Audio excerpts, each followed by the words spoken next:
there, you're going to be knocked down by the vehicle. So does it mean you don't go? No. What you need to do, you just need to be careful.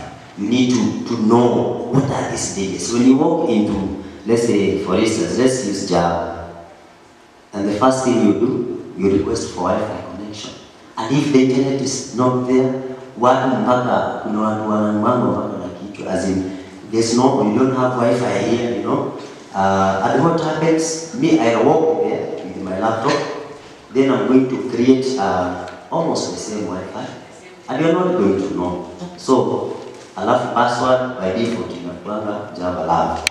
So, you are going to, how are you going to know it's my Wi-Fi? Anyone? How can you know? You go to conferences. We have done this when we are doing security assessment. So what do we do? Some of the management, they are active on social media. So when they are traveling, they post, yeah, going for a conference. So what do? We do follow them to those conferences, yeah? We follow them. We follow them. And what do? The hotel provides free Wi-Fi, yeah? And maybe the Wi-Fi is open. What do? You'll be able to know that this computer belongs to this person. And that is how you carry viruses. You know, you carry viruses and bring them back to the organization without knowing. So if you are in sensitive department like human resource, the other day, one of the, he is in procurement. He experienced the same thing. Then the guys, they put some malwares in his machine. Then he's the one in charge of communicating with stakeholders, suppliers, customers, all that. So what happened? They were communicating with a customer in the UK. They were supposed to pay them about $600,000, pounds. So the guys monitored the email for 1 year, a whole 1 year. What happened? Nowadays you exchange the bank account, the banking information, and you not even call. So when the time is to transfer the funds come, you just wait through the email. There's no issue. You do the SWIFT. So what happened? The account, his email was monitored for 1 year. What happened? The guys sent their bank account. This is transferred to our account. So before the guy read the email, he changed the bank account. They changed the bank account. So he received a wrong bank account. What happened? In 2 days, they did a SWIFT of £600,000. And the bank was suspicious. They asked them, are you sure this is the real bank account? They said, yes, can you do the transfer? But bank were signed some consent form. So they will not be liable. After 3 days, the person who was to receive the money, akauliza now, what's happened? We transferred. So they transferred the wrong account. What happened? The procurement officer right now, he has been interdicted. He is now going through issues, you know. Why? Ignorance. Just saying, these things of cyber, these are things of IT. And I'm telling you, in the next few years, this is the battlefield for everyone. Whether you are in corporate, in your family, because someone will get into your WhatsApp. And you know, many men, you do some funny stuff out there through WhatsApp. So what we do, when we have time, we'll come and do some small demonstration.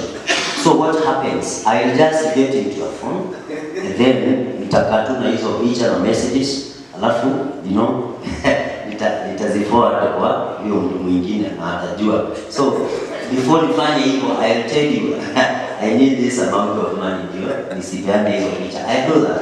Even the ladies, escape, yeah? You know, you do stuff.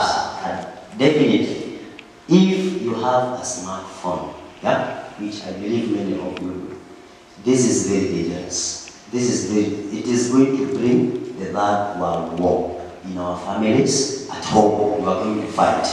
And, you know, nowadays, I want this thing to be accessing the need. What happens? The IT people, they configure. And what do? I know that you are connected to the company network. Then what do? I'm going to do something called interception. It's like you are here, then I just come here. So when you talk, you can be able to hear, yeah? See, I can be able to hear direct. That is what I do. It's called interception. And from there, nitakufuata for a period of like 1 year, but I know what I want. At the end of it, I can transfer money, I can get into your account, I can use your email to abuse the president. And what happens? We are going to come after you. I'm telling you free of charge. So, what are you supposed to do? Just be careful. Be aware that you can be a victim. Be aware. The other thing that is affecting us is something to do with kids, which I love to talk in the last, for the few remaining minutes. Because some of us are parents. And what happens? Already, our kids, as early as 3 years, when they cry, you give them the phone. You know, you give them the phone, alafu wananyamaza. So, you see, care games. But you don't know, you are destroying that kid's brain. It's not going to develop in the next 15 years. Okay, atakuwa nashika mkia. And who is to blame? You are the one to blame. Why? They're supposed, when they cry, give them a book, not this. I'm telling you, your church. You see, if you follow Bill Gates and Kenya Zuckerberg, they have kids. Na walikuwa wanasema, like Mark Zuckerberg, watoto wake wako around 2-3 years. Alikuwa anasema, his kids will get access to computers when they are 15 years. And this is the person who owns the internet. But what happens? Come to Kenya. You know, we see tunajua kupea watoto simu, kupea watoto computer. What happens? You give the kid, let's say he is in high school, you give them the computers, they go into their bedrooms, wanajifungia huko. Alafu, wewe unafikiria nafanya assignment. What are they doing? They are watching porn. Online. Porn is accessible. Kwa hii simu, there are apps that they install, and this is your phone. Then they install an app to watch porn, and you will never see it. Hata ukiangalia hivi, you will never see that app. But they know mahali wanafinya hiyo app inarun. And when you come, wanafinya tu alafu wanaendelea kusoma, sio wanasoma nini. I'm telling you free of charge. If you don't do something on the issue of our kids and technology, we are destroying an entire generation. Yeah, we can talk about cyber hacking and all that. But if we don't talk about the next generation, which are our children, we are going to have a destroyed generation. So, what do you do as a parent? Just limit access to your children over the phone and the computers. If it's a must that you buy them computers, there are apps that you can be able to install. Lakini ukiwapatia simu yako, they are going to install. There's an app called Tinder, which is basically a dating app. Sana sana, kuna version ya watoto. Yeah? Tinder for kids.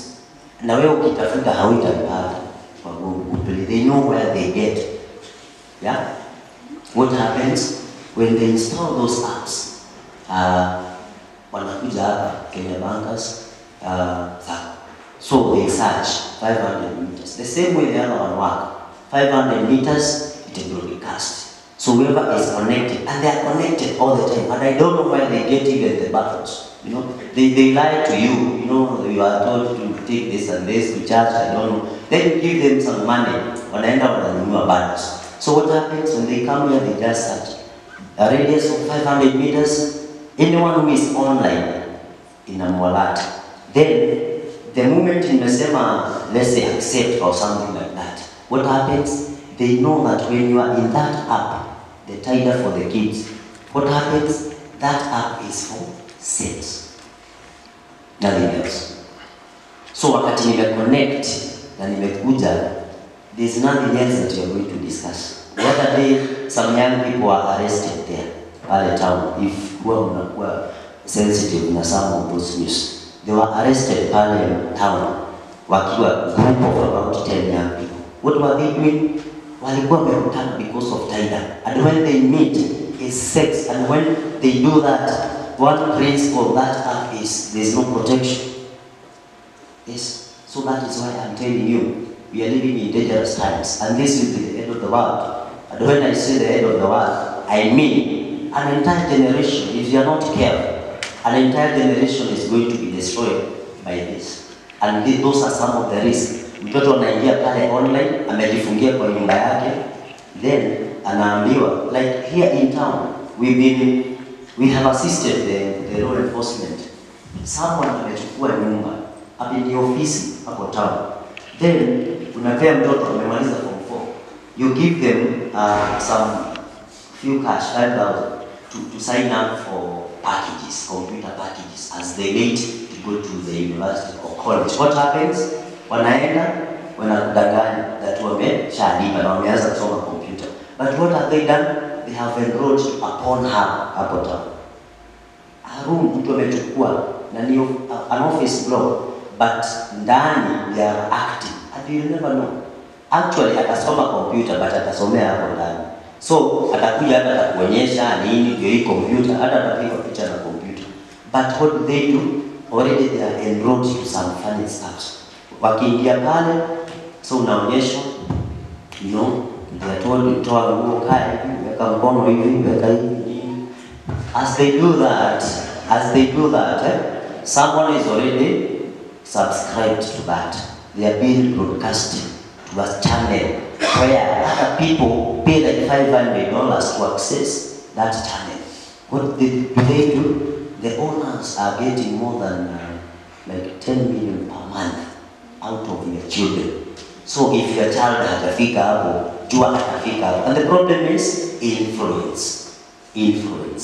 So parents, and who are not parents, because I know you will become parents, we need to be careful.